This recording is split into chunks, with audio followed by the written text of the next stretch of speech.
Y estamos nuevamente con ustedes y vamos a hablar de reforma política y de por qué es importante para la vida del Perú, para su vida cotidiana, para nuestro sistema político, para poder elegir a los mejores y no tener que estar regañando cada vez que usted prende la pantalla, escucha el radio o abre el periódico, de la cólera que le da lo que escucha, lo que ve y lo que oye. Muy bien, estamos con Fernando Autuesta. Gracias por estar con nosotros. No, gracias por la invitación, Rosa María. Y una reforma política, en realidad, implica una reforma integral de la Constitución en muchos aspectos que son casi como fundacionales de una república. Hay quienes dicen que ese momento es el momento constituyente y que ese momento constituyente no está presente hoy en el Perú, que tendría que darse una coyuntura política de quiebre para regresar a una asamblea constituyente, luego de ese quiebre y poder hacer las reformas necesarias. ¿Qué piensan de esa objeción inicial?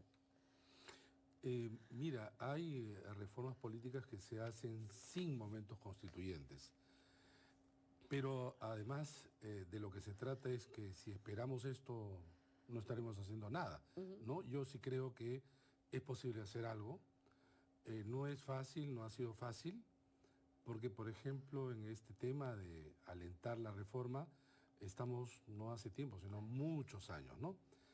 Y quiero hacer una distinción.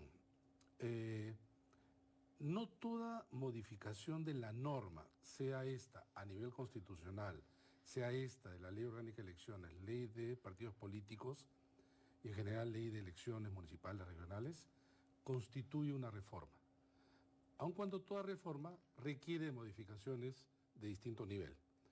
¿Qué lo distingue? Lo distingue porque las reformas políticas modifican los núcleos centrales, sobre todo de las reglas de juego, de la representación y las instituciones. Claro, es digamos, un cambio de la regla de juego del poder. Así es.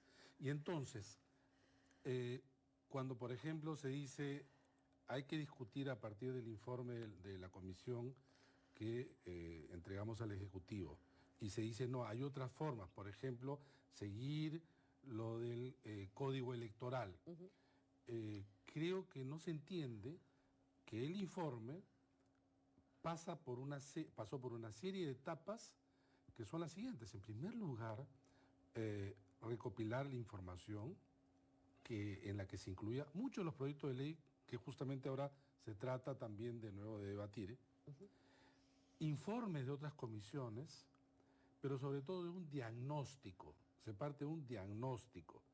El diagnóstico nos permite ubicar los núcleos centrales de los problemas. Ahora, hasta de allí termino, se prevén medidas que se transforman en proyecto de ley. Ahora, empecemos por el diagnóstico. Hasta el momento, ¿ustedes han tenido un diagnóstico alternativo? No. Es decir, un grupo de politólogos ha dicho, no, señor Tuesta y compañía, su diagnóstico no es del todo cierto, hay estos errores metodológicos, ustedes dicen que los partidos no funcionan y en la verdad sí funcionan, ustedes dicen que los comités en realidad no son representativos, sí son representativos. Que no hay problema de gobernabilidad. Y en realidad sí los hay, pero son otros, alternos. Así es. ¿Ha habido un informe de algún otro grupo? Ninguno, ni siquiera privado, o sea, ni siquiera de una universidad interesada, nada. No ha habido ni externo ni propio en el Congreso. Claro.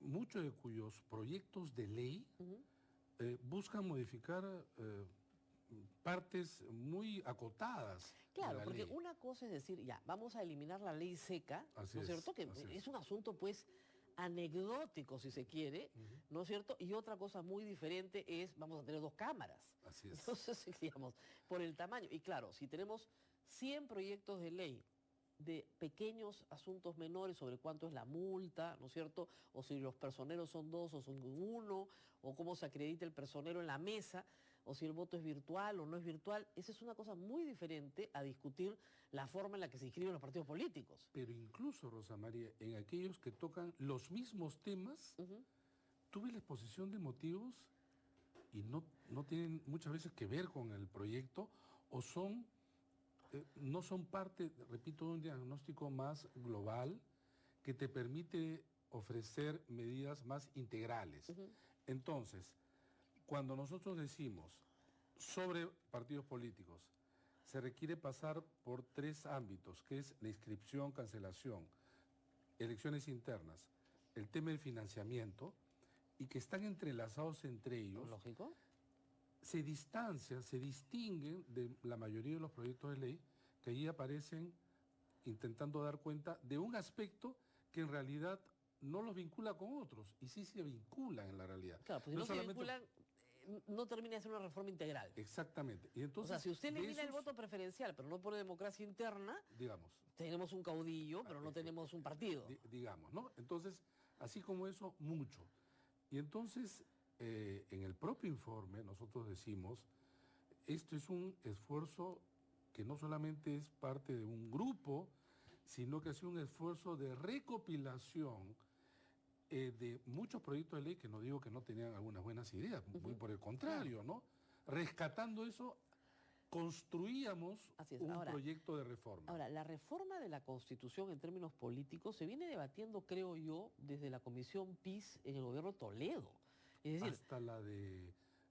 incluso la de Paniagua. La de Paniagua en el año 2001, que fue el primer intento. O sea, es decir, tenemos 19 años debatiendo las reformas de la Constitución del 93. Así es. O sea, no es que no haya experiencia, la experiencia es rica, las ideas están sobre la mesa hace mucho tiempo. Hace poco tiempo yo fui a una conferencia en la Universidad Católica y busqué una libreta vieja para hacer unos apuntes, no sé si la han contado, y me encontré...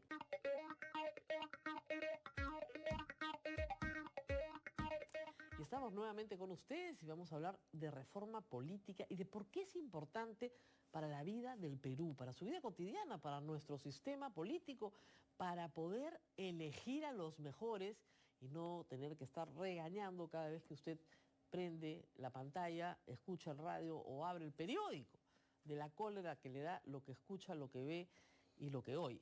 Muy bien, estamos con Fernando Autuesta. Gracias por estar con nosotros. No, gracias por la invitación, Rosa María. Y una reforma política, en realidad, implica una reforma integral de la Constitución en muchos aspectos que son casi como fundacionales de una república. Hay quienes dicen que ese momento es el momento constituyente y que ese momento constituyente no está presente hoy en el Perú, que tendría que darse una coyuntura política de quiebre para regresar a una asamblea constituyente, luego de ese quiebre y poder hacer las reformas necesarias. ¿Qué piensan de esa objeción inicial? Mira, hay reformas políticas que se hacen sin momentos constituyentes. Pero además de lo que se trata es que si esperamos esto, no estaremos haciendo nada, ¿no? Yo sí creo que es posible hacer algo. No es fácil, no ha sido fácil, porque, por ejemplo, en este tema de alentar la reforma, estamos no hace tiempo, sino muchos años, ¿no?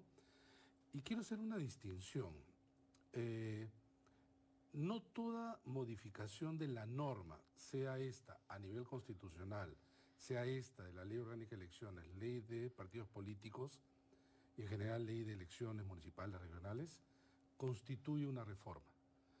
Aun cuando toda reforma requiere modificaciones de distinto nivel. ¿Qué lo distingue? Lo distingue porque las reformas políticas modifican los núcleos centrales, sobre todo de las reglas de juego, de la representación y las instituciones. Claro, digamos, un cambio de la regla de juego del poder. Así es. Y entonces, cuando por ejemplo se dice, hay que discutir a partir del informe de la comisión que entregamos al Ejecutivo, y se dice, no, hay otras formas, por ejemplo, seguir lo del código electoral. Creo que no se entiende que el informe pasó por una serie de etapas que son las siguientes. En primer lugar, recopilar la información en la que se incluía muchos de los proyectos de ley que justamente ahora se trata también de nuevo de debatir, informes de otras comisiones, pero sobre todo de un diagnóstico. Se parte de un diagnóstico. El diagnóstico nos permite ubicar los núcleos centrales de los problemas. Ahora, de allí se prevén medidas que se transforman en proyecto de ley. Ahora, empecemos por el diagnóstico. Hasta el momento, ¿ustedes han tenido un diagnóstico alternativo? No. Es decir, Un grupo de Claro, politólogos ha claro. dicho, no, señor Claro, Tuesta así y es. compañía, su diagnóstico no es del todo cierto. Hay estos errores metodológicos. Ustedes dicen que los partidos no funcionan y la verdad sí funcionan. Ustedes dicen que los comités en realidad no son representativos, sí son representativos. Que no hay problema de gobernabilidad. Y en realidad sí los hay, pero son otros, Así es, alternos. así es. ¿Ha habido un informe de algún otro grupo? Ninguno. Ninguno, ni siquiera privado, o sea, No, ni siquiera no, de una no. universidad No, no, no. interesada, nada. No ha habido ni externo ni propio en el Congreso, Claro.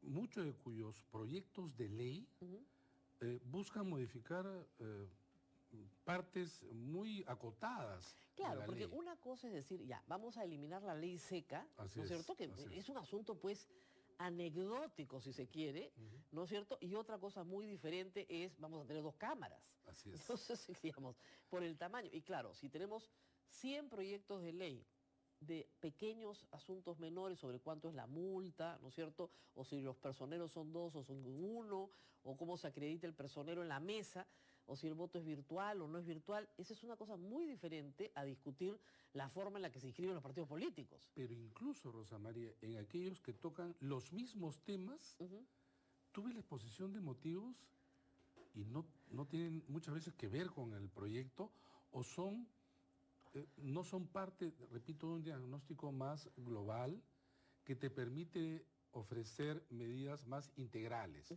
Entonces, cuando nosotros decimos sobre partidos políticos, se requiere pasar por 3 ámbitos, que es la inscripción, cancelación, elecciones internas, el tema del financiamiento, y que están entrelazados entre ellos, ¿Lógico? se distancian, se distinguen de la mayoría de los proyectos de ley que allí aparecen intentando dar cuenta de un aspecto que en realidad no los vincula con otros, y sí se vinculan en la realidad. Claro, pues si no se vinculan, no termina de ser una reforma integral. Exactamente. Y entonces, o sea, si usted de elimina el esos, voto preferencial, pero no pone democracia interna, digamos, tenemos un caudillo, pero no tenemos un partido. digamos, ¿no? Entonces, así como eso, mucho. Y entonces, en el propio informe, nosotros decimos, esto es un esfuerzo que no solamente es parte de un grupo, sino que ha sido un esfuerzo de recopilación de muchos proyectos de ley que no digo que no tenían algunas buenas ideas, muy por el contrario, ¿no?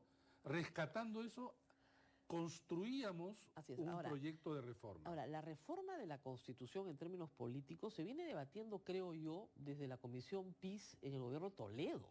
Es decir, hasta la de... incluso la de Paniagua. La de Paniagua en el año 2001, que fue el primer intento. O sea, es decir, tenemos 19 años debatiendo las reformas de la Constitución del 93. Así es. O sea, no es que no haya experiencia, la experiencia es rica, las ideas están sobre la mesa hace mucho tiempo. Hace poco tiempo yo fui a una conferencia en la Universidad Católica y busqué una libreta vieja para hacer unos apuntes, no sé si la han contado, y me encontré con una entrevista a Fernando Tuesta del año 2013. Y decía, bicameralidad, eliminación del voto preferencial, en los mismos temas, hace 6 años. Y mucho antes. Y mucho años, claro, pero mucho antes. Entonces, la pregunta que todos nos hacemos es, ¿por qué el Congreso se opone? Y esa es una cosa, o sea, tiene que haber, evidentemente, en el momento político en el que estamos, el Ejecutivo no tiene mayoría, ni siquiera tiene una minoría, casi no tiene nada. Muy bien, entonces necesita del consenso de las fuerzas políticas, pero fundamentalmente de la aceptación del fujimorismo. Y el fujimorismo se opone. Y hay que decir que esto ha causado oposición desde el 2016. Cuando Patricia Donaire renuncia a Fuerza Popular, lo hace por este tema, porque ella presenta una modificación del Código Electoral, de un proyecto de Código Electoral, que pasa por algunas de estas reformas y digamos, con cierta timidez, ni siquiera con la audacia de ustedes, y le dijeron que era un insumo que podría servir algún día para hacer alguna reforma. Ella renuncia. Entonces, ha habido una negación sistemática de Fuerza Popular a cambiar las reglas del juego políticas en el Perú. Y la pregunta es ¿por qué? Por amor a la Constitución del 93, porque tienen el copyright de la Constitución del 93. ¿Por qué? Mira, yo creo, básicamente en este caso, porque asumen que este es un informe del Ejecutivo y con el Ejecutivo están enemistados, ¿no? En una tensión, en una relación áspera que se ha reanudado, digamos, ¿no? Porque, mira, lo primero que hicimos los miembros de la comisión es visitar a todas las bancadas, incluida la de Fuerza Popular, con quien tuvimos digamos, una mañana bastante productiva, y además nosotros dijimos, ni siquiera fuimos a decirles a todos, es lo que nosotros queremos hacer, sino empezamos ¿qué temas creen ustedes que se debe abordar? Y me dijo usted que todas las fuerzas políticas estaban a favor de la bicameralidad. Para empezar, ese fue el tema de mayor amplitud y aceptación, el mayor.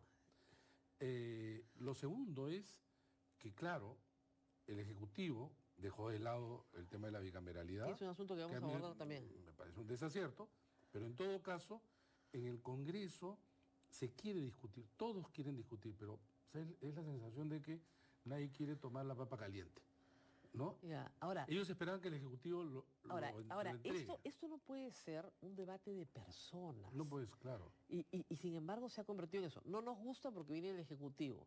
Bueno, entonces se lo mandamos del judicial, pues para ver si así les gusta. No nos gusta porque Fernando Tuesta y sus amigos de la Católica son los que han escrito esto. Entonces, y eso ha sido lo que se ha discutido hoy. Sí, es lamentable.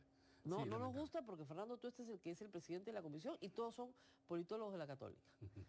Bueno, nosotros no nombramos la comisión. La nombró el Ejecutivo. Yo no tuve ninguna intervención para empezar el nombramiento del resto. Pero hay un tema.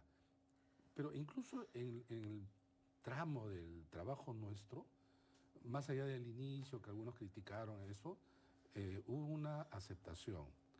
Creo que cuando se entrega el documento, el informe, el Ejecutivo está en medio del cambio de gabinete, no lo entrega rápidamente, de nuevo empiezan las asperezas con el Congreso. Y es allí donde creo que hay un giro, un cambio, de una quizá posibilidad de poder discutir, había un endurecimiento de las posiciones. Hoy día, la Comisión de Constitución ha estado discutiendo inmunidad parlamentaria. Sí. El proyecto de Rosa Bartra no solamente desconoce la solicitud de ustedes en la medida en que la inmunidad pase a ser más acotada y decidida por la Corte Suprema, ¿no? Como es en Colombia y Chile. Exactamente. En Colombia y Chile, y además en Colombia casi no hay inmunidad parlamentaria. No hay inmunidad. Se No todos los países, para empezar, tienen así inmunidad. Es. Muy bien. No, la ha hecho más rígida. Y ahora también hay inmunidad por los delitos cometidos antes de que seas congresista. O sea, quiere más bien acotarla hacia su rigidez absoluta.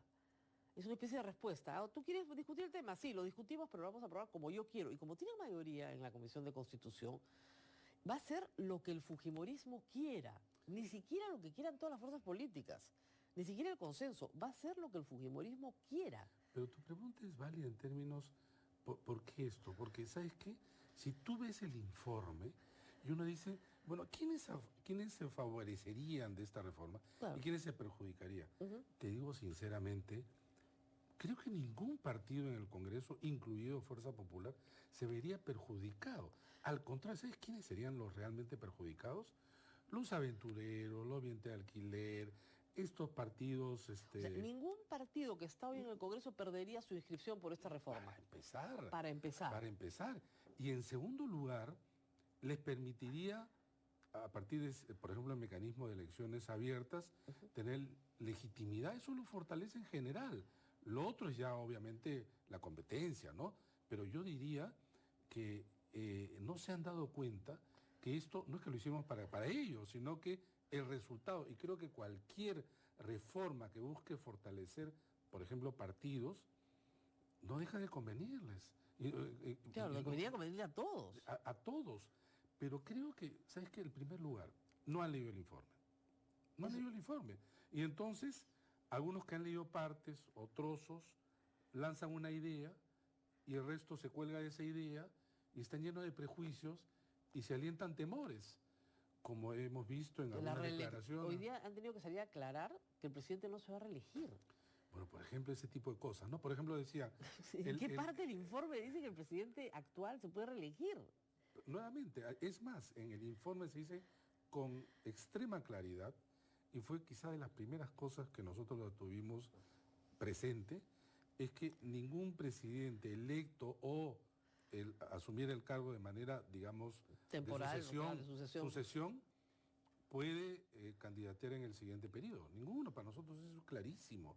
Pero además, muchos de los aspectos de mecanismos de las relaciones ejecutivo-legislativo lo decimos en el primer párrafo correspondiente a ese proyecto de ley que es para el 2001 en adelante. Entonces están diciendo no quieren favorecer a Vizcarra.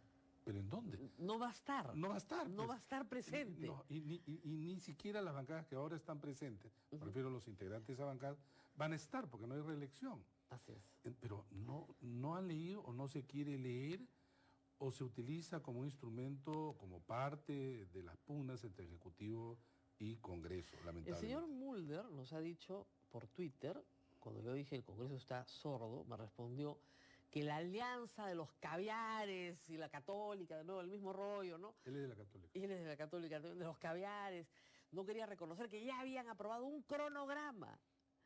Vamos con la respuesta al cronograma después de la pausa, no se muevan.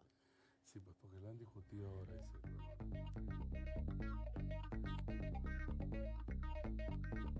Pero los míos. Porque si no, me quedo de repente por debajo del Ahora, umbral. en este caso, ya llega abril, y en abril ustedes han decidido, que es una propuesta también bien interesante, que no vamos a votar por el Congreso, solamente vamos a votar por Claro, presidente, la nada más. idea es que en la primera vuelta solo se vote por presidente. Y además, ¿por qué? Por varias razones.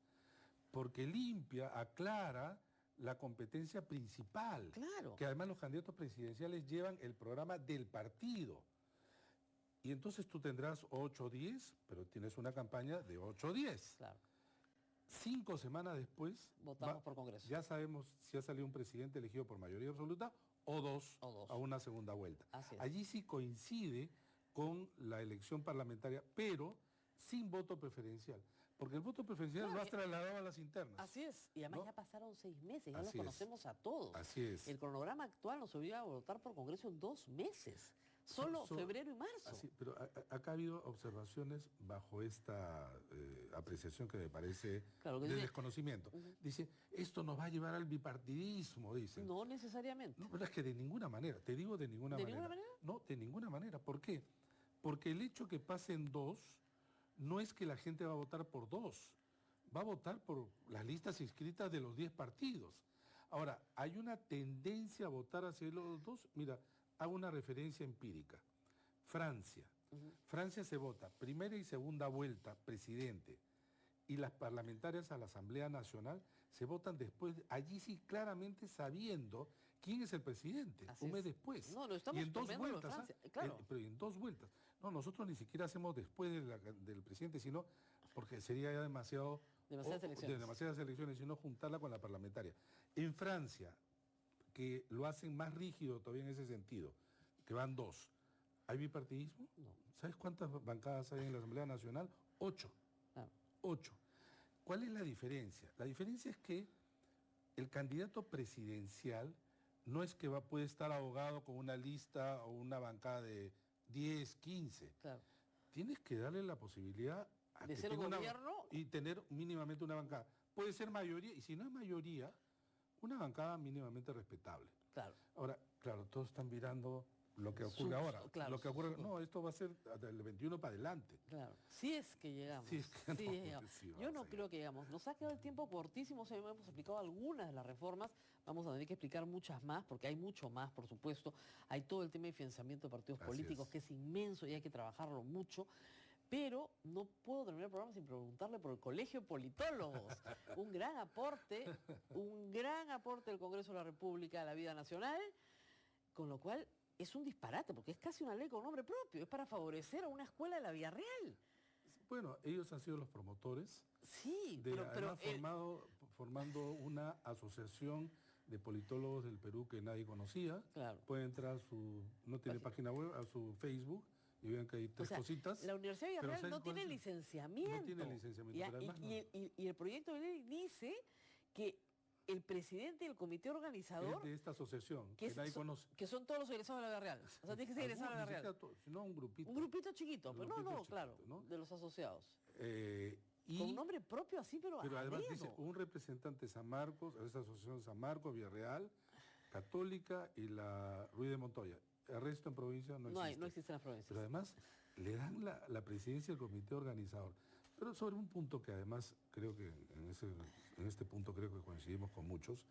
Yo estoy contrario a los colegios profesionales y Porque sí, obligatorios. yo estoy tratando que el colegio de abogados ya no sea obligatorio, para dejar de pagar las cuotas mensuales, Pero además buscan... porque es medieval. Totalmente. Sí estoy a favor de las asociaciones profesionales que se forman de manera voluntaria, Claro. y pueden haber más de una, y la más prestigiosa por sus miembros. Y por Como lo es que en Estados producen. Unidos, que todos son Así es. asociaciones privadas. Así es, y entonces Ahora, ese pero es la línea. sería muy curioso acá, ¿qué código deontológico hay del politólogo? Imagínate. No, pero además, ¿sabes qué? El otro dice... Del abogado, proteger- del pro- comunicador también, pero del politólogo. Pero dice proteger el ejercicio de la profesión. O ¿Qué sea, de una profesión? universidad que no está licenciada. Pero además tú sabes que Ojalá que la observe el señor Vizcarra, espérame, ¿no? pero tú sabes que quien promueve o es uno de los que encabeza esta asociación resulta ser el asesor del congresista Elías. que ha promovido esta ley, ¿no? Todavía nos queda un tiempo, no veía bien tus indicaciones, pensé que ya nos faltaba un minuto y por eso te quería seguir hablando del colegio de politólogos. No, tenemos se tiene que unos observar. cuantos minutos más, se tiene que observar. Sí, realmente. Ya, ¿no? entonces tenemos unos minutos para hablar de financiamiento, que es el tema que yo creo que es más sensible en estos Sí, días. sin duda. Mire, pues Ollantumala, Keiko Fujimori, Susana Todas, Villarán, así es. PPK, Luis Alba Castro en el APRA, todos los que recibieron, Así ¿no es es. cierto?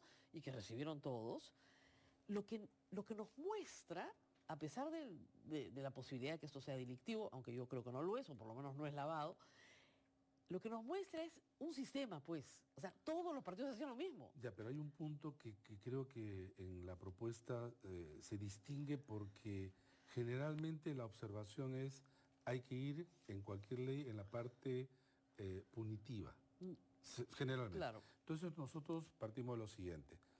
En realidad, los partidos en el Perú son en general estructuralmente débiles, y con este sistema de financiamiento son altamente vulnerables a quienes tienen dinero. Lógico. Entonces, porque las campañas son muy caras, los partidos no tienen recursos propios, y entonces los vulnera, y casi todos se han vendido o alquilado. Han Han aceptado. unas reglas del juego, porque dice, si el del frente lo hace, Así es. yo también lo tengo que hacer. Y algunos, ya sabes, peor todavía. Claro. Pero lo que me refiero es que no es casual que todos estén metidos en este Claro, tema. porque es un sistema, pues. Claro, el problema es entonces, sistémico, ya. Entonces, pero ¿qué pasa? El 75% de los gastos de campaña eran radio y televisión. Ya no, porque ya la Constitución lo modificó. Con esto lo modificó. Ya. Tienes el 25%. Con la propuesta decimos, ya se les da dinero a los partidos de manera De radio y televisión, financiamiento, no, de financiamiento público, no. Se les da ya. en el 2017 dinero para que funcione. Así es. Pero ¿sabes lo que no pueden hacer? En época de campaña no pueden utilizar este dinero. Así es. Es absurdo, porque, por ejemplo, ha habido casos de un partido que tiene un local pagado con ese dinero, pero no lo puedes usar en campaña. Tienes que alquilar otro local para campaña. No, pues es una Echa la tontería. ley, echa la trampa. Lógico. Y entonces lo que le decimos en la propuesta es que en época de campaña esos recursos sí pueden ser usados para campaña, No. obviamente con los reportes. Y ahí sí ajustas, Claro. ahí se ajustas sanciones, un catálogo nuevo de sanciones, y con eso cierras un poco el círculo. Ahora, quien quiere delinquir No, y todo lo demás lo va a siempre hay, hacer. Pero, ya, Siempre- pero lo que sucede es lo siguiente, yo ya no compito en desigualdad. Así es, o ese sea, es el punto. porque todos los demás tienen sanciones penales, Así es, administrativas. así es. Entonces, por lo menos yo no quiero ir preso y presumo que el resto tampoco. Así El que es. quiera delinquir irá preso solo. Pero no Ese es que es el tengamos que todos faltar a la ley para poder competir. Y en este aspecto, Rosa María, creo que se ha avanzado, esperemos que se avance más, porque, repito, todas las anteriores modificaciones eran sanciones punitivas. Claro. Es como decir, pues, que si es que creas más cárceles o le das las penas no haber ladrones y No, pero, delincuentes. perdón, pero las sanciones punitivas eran bajísimas, porque eran, Sí, claro. eran multa. Sí, ¿no es multa cierto? administrativa, nada más. Nada más. Nada más. Nada más, Económicas. y nada más. pérdida del financiamiento Claro. público que antes no te daban. Así es. O sea, no era nada. Ya, pero, ahora puede ser pérdida de la inscripción. No, puede haber pérdida, efectivamente, de inscripción y sanciones penales. Claro, pero la sanción penal viene después, pero la pérdida de inscripción es una sanción administrativa severa, Política dura. dura. Entonces, esa sí, vale. Sí, esa sí. Claro, la penal también a las personas individuales que Así es. delincan, que no existe en el Código Penal. Por eso Así toda es. mi discusión de ponerle lavado de activos no tiene ningún sentido. Así Pero es. a lo que voy es que efectivamente este es un sistema. Ahora, esa reforma del financiamiento, yo no entiendo por qué no lo quieren aprobar. Si este tema los lleva a la cárcel a todos. No, pero O sea, todos los que están en el Congreso hoy. Lo único que tratan de eliminar o, digamos, se preocupa por la parte penal. Bueno, que está muy bien. No, ya sé, pero digo, esa es su única preocupación. Claro. Cuando no se dan cuenta No, y el que artículo que ha hecho Rosa Bartra es pésimo, porque ha hecho un subtipo de lavado. Eso no es. Sí, pues, este es un delito autónomo. Así es, No tiene tiene nada que que ver ser. con los demás. Pero además acá hay un punto, Rosa María. Es importante que se apruebe, digamos, esta parte del informe, que es sobre financiamiento, porque realmente los partidos son los más perjudicados. Mientras Por ellos eso. estén más vulnerables, más,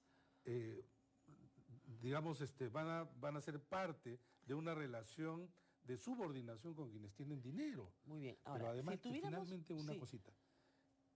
Y ya viene la relación con otras normas. Al eliminar el voto preferencial, favorece la supervisión de los fondos partidarios. Ningún partido puede realmente supervisar el financiamiento de sus candidatos con el voto preferencial. Claro. Porque cada uno se convierte en un partido en sí mismo. Claro, una Y maquinaria política. entregan tarde, mal y nunca. El tesorero tiene que hacer maravillas, el contador tiene que Y cuadrar. a nivel regional no se sabe nada. Eso Nada, ya es tierra de nada. nada. Ahora, nos tenemos que ir, pero si tuviera que salvar... Ya, la bicameralidad por el momento no se va a salvar, porque el Ejecutivo ni la ha presentado, que es un error, yo también creo lo mismo. Pero si tuviera que salvar un par de reformas... Esa, inscripción, Inscripción y elección interna y financiamiento. financiamiento. Creo que es un paquete en sí mismo. Yo también creo que esa sería Es un paquete. lo más. No hay que decirlo en voz alta, porque claro, como es la caviarada y qué sé yo, ¿no? Hay que decir que nosotros estamos luchando por, qué sé yo, la vacancia presidencial. Ya está, listo. Entonces, para que aprueben las otras, ¿no? Porque es una cosa de locos. Sí, Se ha reducido a un debate personal. totalmente, sí. Qué pena, Sí, ¿no? Yo es una recuerdo, pena. aún, miren, con todas las limitaciones de la Constitución del 93, aunque sí habían unos debates un poquito más sentidos, ¿no? De las instituciones políticas, y no les digo de la Constitución del 78, donde el diario de debates Es muy rico. es muy rico, donde se debaten las instituciones, Sí, sí. el verdadero sentido de ellas, Sí, ¿no? sí, sí, sí. Acá no hay nada, es un páramo, No. un páramo de ideas. Y lamentablemente cualquier discusión se debe basar en la lectura, pues, de los proyectos. Y eso Claro, se hace, no en que eres Sino- caviar y yo no soy Sí, sí, caviar, yo soy sí, sí, rojete, ¿no? Pero además, los proyectos en un sentido integral, no solamente la propuesta legislativa, sino la exposición de motivos, donde hemos hecho realmente gran esfuerzo para que se vea que hay una relación de uno y otro, ¿no? Que Claro, sustentas. Leer, gran tarea parlamentaria, leer antes de hablar. Felizmente la próxima semana está saliendo nuestro informe en forma de libro. Ah, qué bueno. ¿No? Y eso ayuda mucho también para la lectura. Y quizá, para el bueno, trabajo académico el trabajo también. académico, claro. Muy bien, muchísimas No, gracias a gracias a ti, Fernando Rosa Tuesta. María. Esperemos que haya quedado claro. Hay más temas en la reforma política, son 12 proyectos, en algunos de reforma constitucional, otros de reforma de ley, pero nosotros vamos a seguir tratando el tema para que les quede claro todo lo que vamos a perder. Porque yo, a diferencia del señor Tuesta, no soy tan optimista y estoy casi segura que esto lo perdemos de todas maneras. Nos tenemos que despedir, nos reencontramos mañana en Voz Alta.